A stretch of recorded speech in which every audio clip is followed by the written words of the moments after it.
महागठबंधन से अलग होकर एनडीए को कितना फायदा पहुंचा देगी जेएमएम? जी हां, इस सवाल का जवाब जानने के लिए वीडियो में अंत तक बने रहिए। दरअसल बिहार विधानसभा चुनाव से पहले ही महागठबंधन में तकरार की कई खबरें सामने आई हैं। हालांकि कई नेताओं की तरफ से ये दावा किया गया कि सब कुछ ठीक है, लेकिन ऐसा बिल्कुल भी नहीं है, क्योंकि पहले दौर की वोटिंग के लिए नामांकन खत्म हो चुका है और अब तक सीटों का बंटवारा नहीं हो पाया है। यही वजह है कि झारखंड मुक्ति मोर्चा ने अकेले चुनाव लड़ने का ऐलान कर दिया है। जेएमएम कुल 6 सीटों पर अपने उम्मीदवार उतारने वाली है।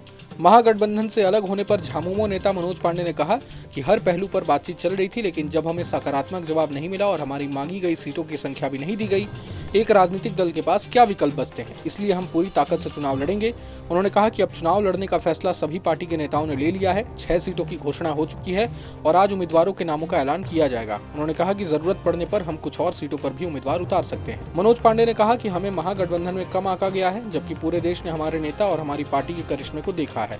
हमने कैसे फांसीवादी ताकतों को झारखंड में चुनाव हराया था। उन्होंने कहा कि बिहार के सीमावर्ती इलाकों में हमारी पार्टी का अच्छा खासा दबदबा है। अगर हम एकजुट रहते तो भारत गठबंधन और भी प्रभावशाली प्रदर्शन करता, लेकिन हमें नजरअंदाज कर दिया गया, इसलिए हम इंडिया अलायंस को इसके परिणाम भुगतने होंगे। सुनिए। देखिए, वार्ता तो दो तरफा तीन तरफा सब हो रहा था, लेकिन जब हमें रेस्पॉन्स पॉजिटिव नहीं मिलने लगा, हमें जितनी सीटें चाहिए उतनी सीटें देने से इनकार किया जाने लगा, तो एक राजनीतिक दल के पास विकल्प क्या बचता है?